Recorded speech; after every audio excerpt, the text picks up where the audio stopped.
I would say that it's really hard to be a Christian in America. I've lived in several other countries, and America is the hardest place to live for Jesus that I've experienced. It's harder to live other places, but it's hardest here to live for Jesus. We came back from Liberia and chose to live in Rogers Park, chose to live in an international setting. Here in Rogers Park, the nations are at our door. These are all countries, right? Mexico, China, Nepal, America, right? Monday nights started about 6 months ago. We saw that there was a need. So even like our neighbors next door, they're from India. The woman doesn't speak hardly any English, doesn't really have a lot of access to English classes. So Katie and I talked about what it would look like to start an English class here in Rogers Park.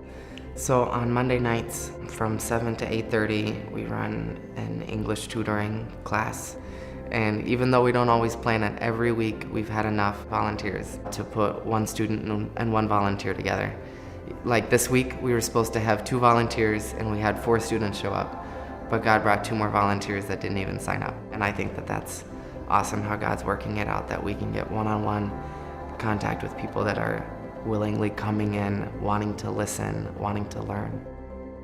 I really feel like the students that come, they do feel the love of Christ every week, even though we're not out there telling them the gospel or having them read the Bible in English so that they can work on their English. It's that they feel the compassion coming through the volunteers though. I think that people will really see the gospel most clearly when we live lives of missional sacrifice, when we're not all about what we can get for ourselves or my family, my house, my car, whatever that is. As we move out in obedience to those things, I don't expect it to be easy, but it is right, and it's good for us.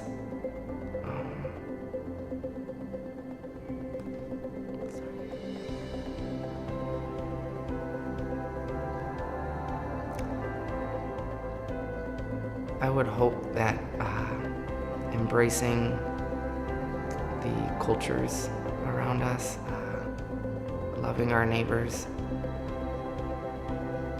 that it would conform us more to the image of Christ. It makes you want to run away from collecting money and wealth and living in a safe place or living where you could be most comfortable or where the schools are best. All of these things that distract us and America that pull us away from our real treasure. What's valuable is the treasure hidden in the field, which is the kingdom.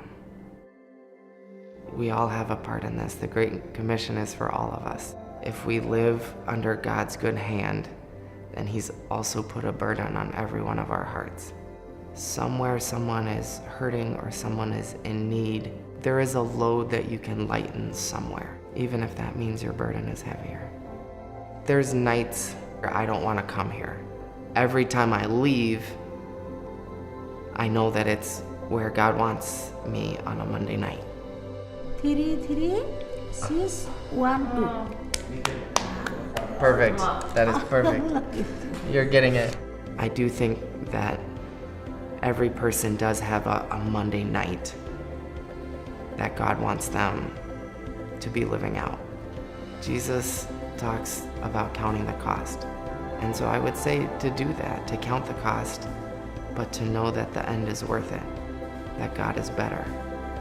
He is always better than what we have to give up.